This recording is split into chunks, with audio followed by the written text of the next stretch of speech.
Welcome back, all my 40K fanatics out there. I'm DJ here at Tim's Nation, and we are bringing you another Warhammer 40K battle report. Fresh off the cusp of the data slates, points adjustments, and all the other little interesting rule changes that go into Warhammer 40K every 6 months, we are bringing lists that are affected by this. Votan with some point changes, point increases, not really any rules. And Grey Knights with, again, not only a little bit of the point changes, but one potentially pivotal change to actually give Grey Knights a weapon for some damage. Welcome back, everybody. And if you haven't subscribed to the channel already, please do turn on the bell to get notified on all the content we bring you here in the channel, including both Lane and mine army description on the armies we're bringing today. So post data slates, Lane, how do you feel going with the Votan? Fine. I think someone, I don't know who said it, but someone said it best. It was like, oh yeah, so now now Votan take 5 Sagittars instead of 6. It's fine. The Sagittars went from 100 to 115. The Thunderkin gained 10 points for every 3 men. And then the Hearthguard, the little baby Terminators, went up a couple points. I don't remember what that was, but it wasn't a whole lot. So it's pretty moderate across the board. The army already had a ton of units you can take. As you can see, what I throw on the table here today, I've still got a lot of different units that can do things. I don't think it hurt us as much, that much, especially considering the things that were above Votan, like Chaos Space Marines, Eldar. They kind of took more in both point changes and rule changes. So I think Votan are actually in a pretty good place. Well, based just on Games Workshop Meta Watch, Votan have moved up in the ranks. And whichever side you are on it, I like the Meta Watch. I like to look at it. But again, it's not a nail in the coffin of where it is, because especially when you look at the win rate percentages, sometimes like the bottom of the bracket, it's like, oh, they're at a 46%, but then there's like 6 armies that are at a 47. Yeah. So there is a relatively close gap in there where there's only 2 armies right now that are really pushing the high 50s that are problems. That's with Eldar and Necrons. Necrons, not too much of a change. Eldar, they got slapped pretty hard. So we'll see about that in the future. I do also feel like as people get more time with the Necron Codex, it's going to cause a meta shift. And that's actually something that with these 2 lists we discussed, with some of that to actually combat Necrons, which I feel dirty just saying it. Here I am teching against Necrons. You got to be ready for them. Yes. They're going to jump in there. They're going to throw a monolith in your deployment zone. Watch out. Oh, yeah. And then roll 6s for saves. But one of the biggest changes that we've seen was the ruling on how modifiers are to be treated. And C'tans being something that can modify damage characteristics, any of the characters that leading a unit can prevent that change in modifications, and modifiers now are significantly more valuable. And we're seeing more and more of like, okay, well, ignoring modifiers stops this, and this. As you brought up to me beforehand, Armor of Contempt and True Silver Armor being a modifier that you stop, because I'm modifying your characteristic, where the abilities that we have that it says except for saving throws means our own characteristic to our model. Yeah, for example, if your model is in cover and being shot, your cover bonus adds 1 to your armor save. However, if you have something like Armor of Contempt, True Silver Armor, Void Armor for the Votan, that is a reduction of the AP of the incoming shot. So if your opponent that's shooting you has some way of ignoring modifiers, you can't Armor of Contempt, you can't True Silver, you can't Void Armor against that. Same thing with damage reduction. So now there aren't a ton of units in the game that do this, but there are characters. Trajan Valoris for Custodes, he does this, ignores modifiers for his unit. There is an enhancement with the Votan that I'm going to be running today that does this. And then, of course, you've got the Grandmaster that does the same for a unit that he's leading that can ignore any and all modifiers. And granted, it's only 2 damage weapons, but it means that 2 damage is going to be there. And there's a lot of times, especially previous editions, I would feel that where it's like dropping down that 2 damage to a 1 damage versus some of your Dreadnoughts really hurt. And now just moving into more with 10th edition and seeing stuff like that, I feel like it's going to be the same way, where I really want that 2 damage to still hit and stay at a 2 damage instead of getting reduced down. But with that being said, we already started to kind of talk a little bit about our armies. So let's jump over and give a quick summary of what we're bringing today. Lane, talk to me about your Votan. All right, guys. Today's Leagues of Votan list. We've got 3 characters: the Brokir Iron Master and his little Iron Master buddies. He has the Grim Demeanor enhancement. We have an Einhir Champion. This is my neat little one of those limited edition models. She has the Appraising Glare enhancement, and then the Grimnir. Haven't played him much on the channel yet. He has Wayfarer's Grace. Means the first time he dies, I roll a dice on a 2-up, he will pop back up. We've got 2 10-man squads of the Hearthkin Warriors. Loaded out with all the bits and bobs. We have 5 Sagittars, 5 dedicated transports of the Sagittars. They all have the high last beam cannon on top. And then we've got 1 6-man squad of the Brokir Thunderkin, 1 5-man of the Chthonian Berserks, 1 10-man of the Einhir Hearthguard, and then we've got 3 squads of the Hernkin Pioneers, the little jet bikes. I got 2 3-man squads and 1 6-man squad. DJ, what are you bringing today? Well, I have a significantly smaller army, but we are bringing not 1, not 2, not 3, not 4, but 5. That's right, 5 Dread Knight chassis, fresh off the Psy Cannon upgrade and some boosts to their close combat as well. We're going to try these guys out in full bore today. So we have 2 of them as Grand Masters. 1 with a sword, who will have the Sigil of Exigence to be able to bounce away. And then the one with the super long Psy Cannon is going to have Inescapable Wrath, so he's able to get +1 to his charge. Then we have 3 additional Dread Knights with Psy Cannon Silencer as well. All of these are kitted out with Psy Cannon and Silencer, and they will all have hammers. So we have 4 Dread Knight hammers and 1 sword in this army for combat purposes. In the infantry, we have a solo Libby who's going to be floating around the field, popping Vortex of Doom. Then we have a Grand Master who's going to have first to the fray and leading a 10-man squad of Terminators with Banner Apothecary, 2 Psy Cannons, plus the Grand Master Psy Cannon. That's 3 Psy Cannons coming out of that unit. And last, we have the Purifiers. My Purifier Bomb, which is a 10-man squad with Castellan Crow, and of course, 4 Incinerators for all that anti-infantry action. Still got to bring the Purifiers. I mean, Grey Knights really do have a very, very strong infantry game. So Purifiers, super good, super useful. I considered doing the fixed missions for this with behind enemy lines and engage on all fronts. So as we're playing, I'm going to keep that in my mind. But because of the way our mission is today, spoiler alert, we will be able to draw a 3rd card, so I can work on that because I really don't have anything to do actions with. Libby can do some actions, and that's really about it. Yeah. There aren't that many action ones, though. You know, as I've looked through them, there are a lot about being in places like behind enemy lines or engaging all fronts, and you're still well suited to do all that. Deploy, teleport, homers, cleanse, investigate signals. And yeah, those are the big ones I can think of right offhand. But no, yeah, I am definitely kind of doing a little change up here because I look over your army. Like, yes, you still have the Thunderkin; they're good for damage. You still have your just standard Votan weapons that are good. But your army plays kind of a lot like my old styles of stuff where you can just scatter out across the board and play missions a lot more so. Yeah, I do have 8 units that have scout moves, so I can get a lot of board control early on and be out there. And like I said, one of the plans is to kind of help you, well, not help you, just help me, not help you, to block out some of your ability to deep strike because you're going to be picking up and putting down every turn. I want to make it a little more tricky for you to find those spots by putting a whole bunch of units spread out across the board there. And for me, unlike my typical things, I'm taking a page out of the Book of Lane.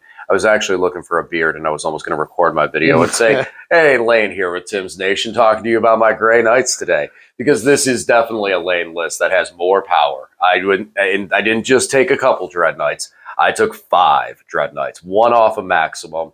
And yeah, just damage. DJ gets 1 extra AP and suddenly thinks he can do anything. Thinks he can just table me. We'll see. Well, I'm now on top of it. Not only is it the AP. That ignores cover, too. It ignores cover. Yeah. That's the big kicker that I don't think everyone's like, oh, it just ignores cover. That's huge because a lot of armies base that on, I know that, especially shooting into your tanks. When you go, boom, 2 CP, I have cover, I have stealth. Now I can ignore all of that.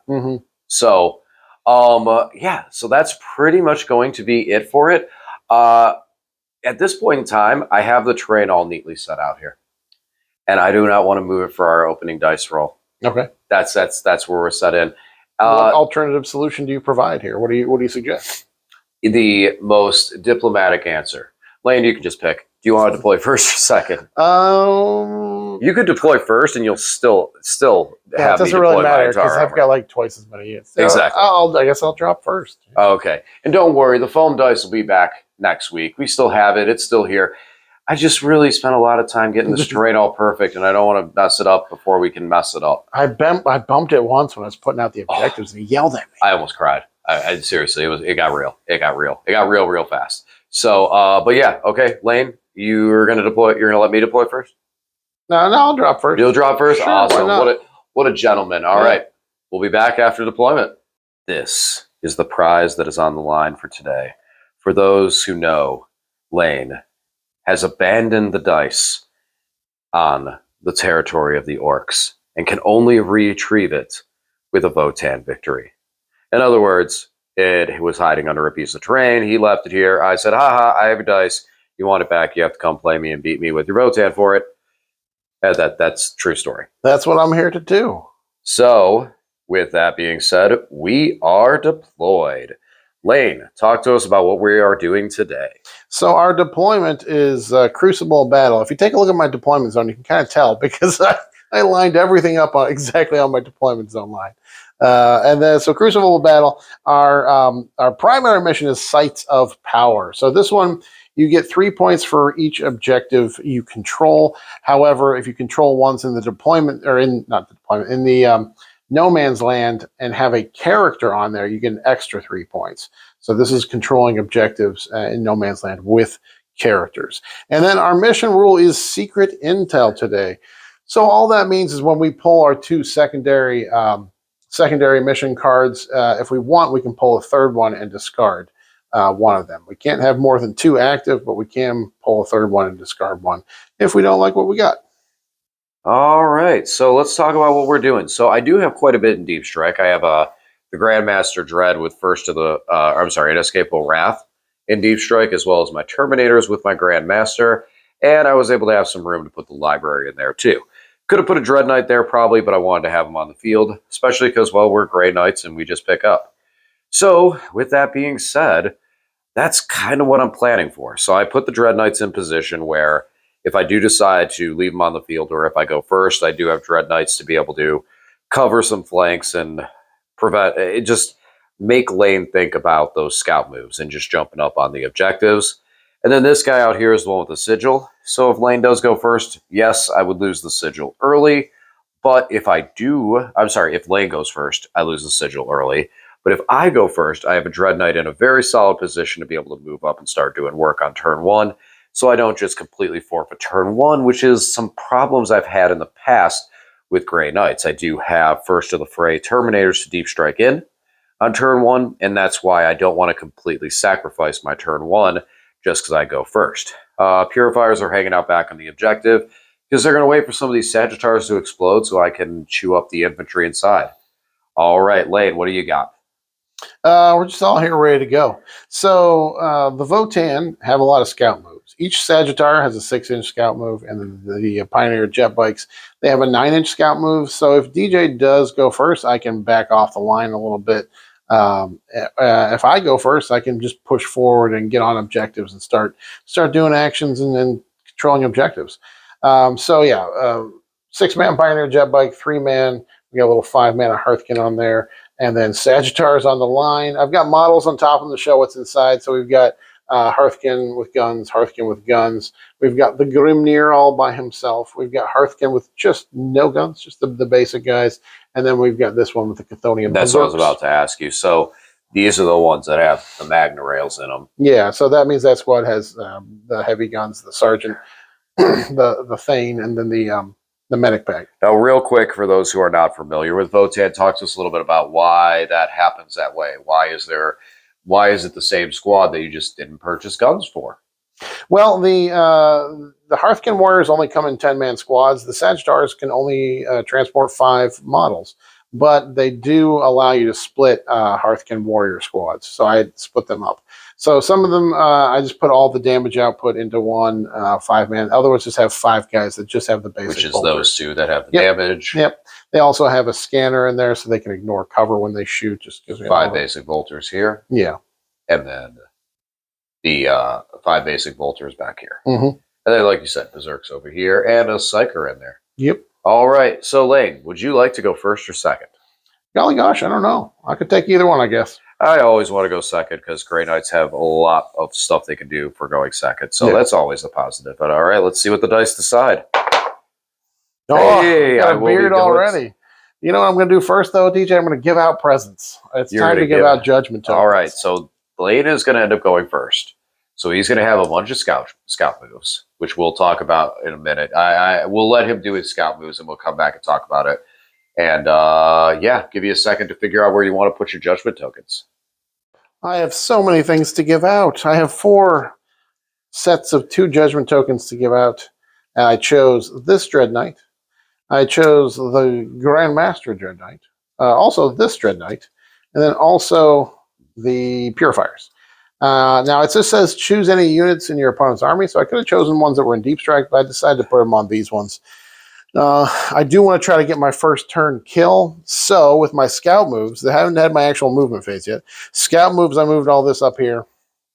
So I can take shots on this Dread Knight, this Dread Knight, and this Dread Knight. This Dread Knight, if I target, will bop away.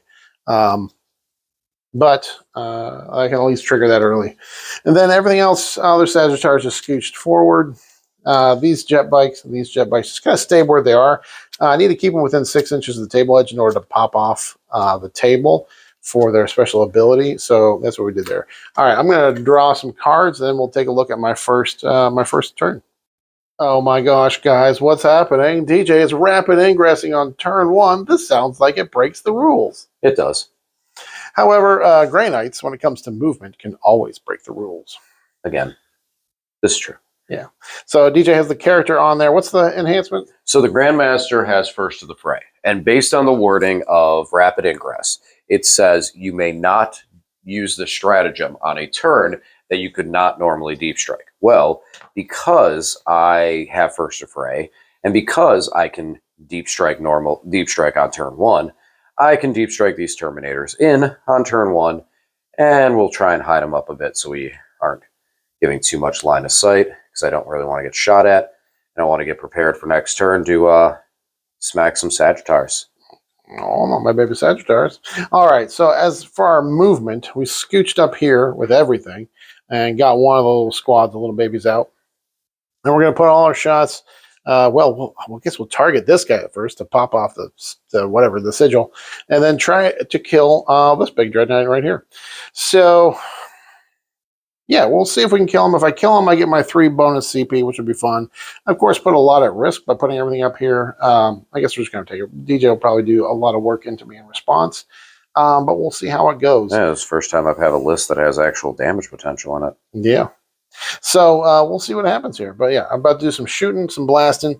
Moved into the center here because we pulled area denial. Oh, yeah, my secondary. So pulled area denial and capture enemy outpost. So I decided to pull a third one, discard capture enemy outpost, because that's rough on turn 1. Still didn't change it. And then pulled overwhelming force. And the only thing DJ's on is his home field objective. So I still can't score that one either. But we'll get area denial, 5 points in turn 1. And then we're on to all the objectives until DJ smacks us off of them. So I'm going to do some shooting, then we'll be back. So DJ thought he was clever. I targeted the Grand Master Dread Knight with this Sagittar, and he decided to stay instead of popping away from the sigil. And he got a little bit wounded. He got a little bit hurt. He did pop away the next time I shot him, but he is down to 6 wounds. So this is the Grand Master Dread Knight that was over there. So after I targeted him with the second unit, he decided to jump away. And then the rest of the shooting from all these little babies here went into the Dread Knight here, and we did successfully pick him up. So we'll get our 3 CP bonus on our next command phase. Other than that, that's it. Score 5 points on area denial, and then I discarded overwhelming force for the extra CP just because I want to have that CP on my turn. I know I'll get more CP later, but overwhelming force I could have kept, but you know what? I'll take the CP. I've got some defensive plans here. We'll see if I can do anything on DJ's turn. Let's see what he does. All right, so for the Grey Knight turn, we're looking at secure no man's land and no prisoners. So with these fresh rapid ingress Terminators, I moved them up into the middle. I'm going to put some side cannons on this Sagittar, and we're going to try and charge this Sagittar. Then over here, we spent a command point advancing the Purifiers to get them in position to be able to shoot.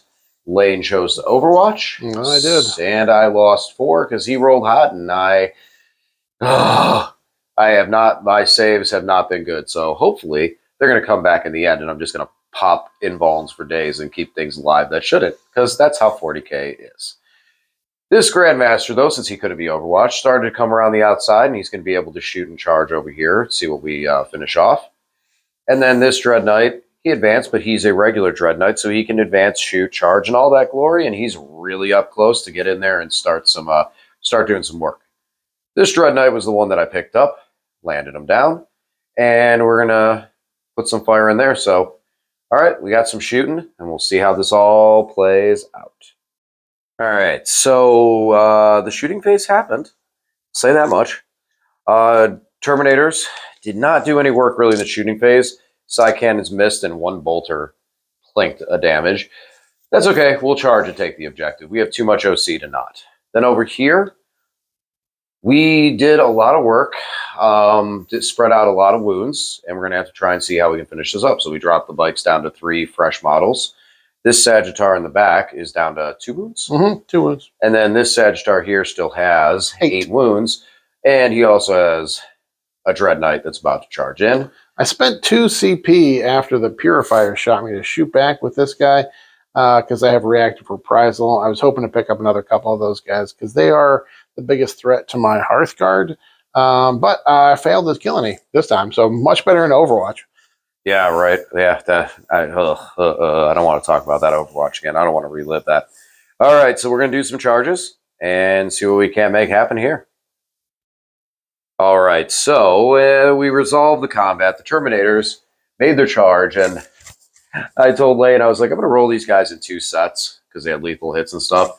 After the lethal hits off the first swings of Terminators, the thing was basically dead, and Lane just said, yeah, you're good. We're done here. And so that one died. Over here, the Dread Knight charged in and was able to he knew the assignment, and he just clubbed the Sagittar to oblivion, but this Grandmaster is apparently still stunned from getting shot at. He was not able to pick up the bike, so sadly I'm not able to get the 5 on Secure No Man's Land, but I did get a 3 for it. And that is going to be my turn. We're going to pass this over to Lane, and we'll score an 8 on secondaries and pass it over to Lane and see how he answers back. My little Votan are movers and shakers. We're making all sorts of power moves here. So, yeah, so this Sagittar swung back here so we can take shots at these 2 Dread Knights. They're both in combat, so DJ cannot jump away with his Mr. Demos. So, and then we stayed outside of 9 inches of these guys so they couldn't move away. But the Hearthguard deep struck here. DJ spent 1 CP to Overwatch and did pick up 2 of them with those Flamers. Turns out Grey Knight Flamers are real good, guys. Then these little Hearthkin got out of here so they can shoot things. And then, oh yeah, Berserks be berserking. They're going to come out here and charge. No fear of Overwatch here because these Terminators are engaged with these Hearthkin. And then this Sagittar scooched up a little bit so he can shoot down yonder to some of these targets. And then these bikes came in from reserve to secure that objective. These bikes came in from reserve to shoot more things here. Because when we're shooting, we're going to be -1 into the vehicles. But what our secondaries, forgot to tell you my secondaries. Secure No Man's Land. So I'm trying to get 2 objectives in the middle, which I should have this one and that one. Yeah. And then behind enemy lines. So I really just have the Hearthguard behind enemy lines up on DJ's home field objective. So, and then we're going to do some shooting. I've got 4 CP guys. I'm going to spend some CP. We're going to do some blasting. So my Thunderkin are gone. Was it some terrible twist of fate that their Graviton blast cannons explode on them when they tried to shoot? No. I had originally put the Grav Cannon Thunderkin here to shoot these 2 Dread Knights. But I forgot that they are blast, so I couldn't shoot into combat. So DJ very graciously allowed me to pick them back up because I couldn't use them anywhere. I haven't played the army in a while, so he was very gracious to allow me to take back. Then we did our shooting. So we got this Grandmaster down to 3. We did finish off this one. And then we did pick up the rest of the purifiers, and Crow's got a couple wounds on him. He's still alive, though. And then that is it. So now to combat. Charge. Now to charge. Oh, yeah. You need a 3. I need a 3. Go, dice, go. It's more than 3. All right, we're going to move in here and roll some combat dice and see what happens. We have completed the bonk phase. Bonking was not super successful with the berserks. I was hitting on 2s and wounding on 2s, but DJ did roll pretty hot on his 4-up involves. I think he promised to do that at some point in the game after he rolled some less than 4-up involve saves earlier, so it did come back. I only picked up 2 of the Terminators, and then they wiped both. Coming back.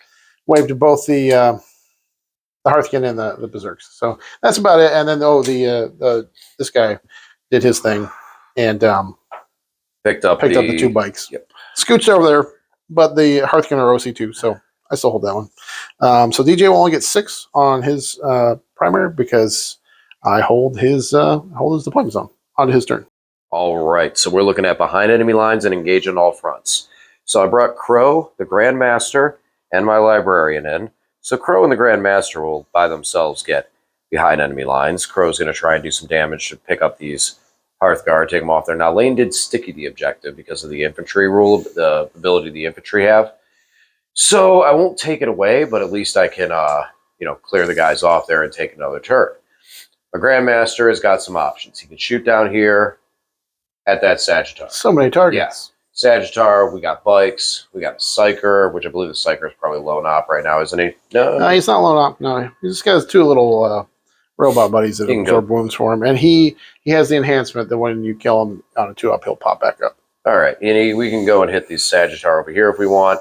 Livy lands, he is within range to hit the Sagittar, so he's going to do some psychic damage there. My Terminators move, they're going to try and charge, but it's not, if I fail, I fail. It's not the end of the world, because now I do have, for my engage in all fronts, I have Crow and the Livy to take care of that. So we can actually just start doing some damage. The Grandmaster, over the regular Dread, scooted around over here, got overwatched, and no damage. So he's going to try and mess with these Hearthguard as well. And this one stayed still because I need engage on all fronts. I just want to mess on the objective anyways, and I didn't want to get overwatched, so originally I didn't move him for that, but then after I got overwatched I could have, but honestly he's fine right where he is. He can shoot the Hearthguard and then charge into that Sagittar. So alrighty, let's do some shooting and we'll be back and see how this picks up. Alright, so that went pretty well at most parts across the board. So Crow did really well with his Bolter. Didn't do well with his Purifying Flame anti-infantry. Go figure. But he did leave us down to just 2 little dudes hanging out on there. Got to be tough for them to pick up Crow by themselves. So that's good. If they don't kill Crow, Crow can go walking in there and taking his home field. This Grandmaster shot everything into that tank, the Sagittar, and dropped it down to 3 wounds. Did really well with his side cannon to hit, and then just didn't do too well on the wound rolls. But I'm not disappointed, because now over here, this Sagittar is now down to 3 wounds just by the Libby by himself. Just didn't do that damage. Terminators did not do so well. They got walled by Void Armor and a little bit of cover. So they were, I don't even think I picked up. Did I pick up even one guy out of here? No, one guy 2, died. 3. Yeah, I got 1 out of it entirely, and I left a wound in the squad. And that's also from this Dread Knight shooting into there, which Void Armor and cover. It's good. It's real good. So those guys are going to be around for a bit. They're scary because they can still pop around the field and do... can they pick up off the field still? No. Oh, okay. So at least they're there. But them being there may not be good for me. I got lucky this turn to not get extend battle lines, but we're going to have to look into that later. So we do have a Dread Knight, though, that's going to be able to charge into there and try and do some work. And then last but surely not least, Grandmaster with 3 wounds left. He picked up most of the Hearthguard with his silencer, and then picked up all 3 bikes with his side cannon. Good job, guy. So all in all, it was a very, very productive shooting phase. All that's left is to do some charges and see what we can clear off and try and get some points back. May our hammers be true, and oh boy, were they. So the Terminators successfully made their charge. It was very, very close charge, so it was pretty easy. And I did use my once per game free battle tactic to go into dead wounds, just for a little added security there. Picked up the Sagittar nicely, and then finished off the bikes as well. So that's all. Those guys are off the game. Over here, we tank shocked with this Dread Knight, and we're able to pick up quite a few of those little dudes. They were not happy and cracked back and put me down to 3 wounds, but at least we made this squad significantly smaller. And then over here, my Dread Knight, Grandmaster, finished off the transport, and then tagged the Psyker over here. He swung back at me, failed to hit, failed to wound, but he did have a D3 damage weapon, so that got a little scary. So we will get engaged on all fronts. We will score behind enemy lines, and we will pass the turn over to Lane and see how he answers back. He's still got those grav cannons on the Thunder Buddies in reserve, so let's see what they do. Okay. DJ's just killing me too fast, guys. So this turn, I've got Investigate Signals and Deploy Teleport Homer. Not great, because I don't have enough resources, because DJ keeps killing my resources. So what I did is spend a CP to fall back and shoot with the Hearthguard, so they could deploy Teleport Homers. The DJ picked up, spent a CP and picked up the guy there. And now I brought in my Thunderkin, so they're going to shoot Terminators. Try and make fewer Terminators. That's what we want, ideally. And that's about it. I'm really just going to be able to do that Deploy Teleport Homer. I'm just trying to kill as quick as possible. So we'll see what happens. Guys, nothing happened. This Nemesis Dread Knight is still alive. He's got 1 wound left. And then my Thunderkin put all their shots, and they had blast into these 10 Terminators, and I only managed to kill 1 Terminator. So that's it. Nothing really happened. I just scored 5 for Deploy Teleport Homer in his deployment zone, and we'll go from there. All right, we're looking at Tempting Target and Storm Hostile Objectives. So should be able to get the 5 on this one. My Tempting Target, right here. Check. Lane chose that one, trying to keep my Terminators back, but I had units in Deep Strike, so the Dread Knight that has 3 wounds remaining, he landed over here just to be safe and try and shoot downfield. I could have put a character there, but this will be fine. Then over here, this Grandmaster landed. He has +1 to his charge because of his relic, and he's going to shoot at the Thunder Buddies and try and charge the Hearthguard that are on the... What do I keep calling these things wrong? These are Hearthguard, right? Yeah, I can hear Hearthguard. And the other one are Hearthkin. Hearthkin are the little guys. Got it. I keep saying it wrong. Now, the Libby is going to try and get me some character objective control points, and he's in rank that he can put some mortal wounds downwind as I see fit, and will try to and not hurt himself. Grandmaster is going to stay in combat over here and see what he can do. He can shoot out, try and finish off that Sagittar, and then maybe smack that Psyker in the face. Over here, Crow is not going to shoot. Instead, he's just going to charge in so that he can get on that objective, so he can take it away and score the Storm Hostile objectives. So we actually have to flip the objectives. So I need to get, for Storm Hostile, my targets basically are going to be this one. And then over here, this one. If we can pick up the Sagittar, then that'll work out real well. I think that's about it. Let's do some shooting and see how this all rolls out. All right, so finishing up the shooting phase, and I'm having this camera positioned for a very specific reason. We'll talk about in a minute. So Crow didn't shoot because I want to charge. And then over here, Dread Knight shot downfield. We beat the Thunderkin up pretty good.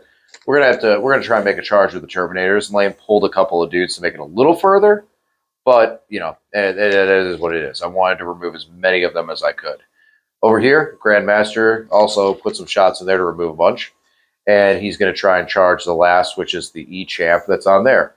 Some may wonder why he's at 2 wounds and what happened in here. That happened in there. When you roll a 6, lots of damage gets done. So I rolled a 6, and then I rolled a 6 and a 1 for the damage, so I got a 7. Lenny dropped that E-Champ down to 2 wounds, and so we're going to try and charge in there. Since my Grandmaster gets +1 charge, we'll see how it happens. Now over here. I blew up the Sagittar. When I say I blew up the Sagittar, I literally mean I blew up the Sagittar, and it deadly demised and killed the Grandmaster. It's only deadly demise 1, but there was only 1 wound left on that Grandmaster. Yep. I was hoping he was going to blow up and set off a chain reaction, but it didn't happen that way. And so then he still controls that objective.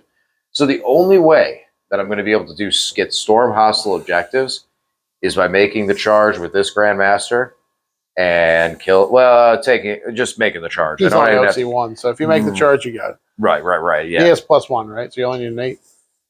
This is true. So let's do this on camera for it. I do have a command point, and I think, well, that might be.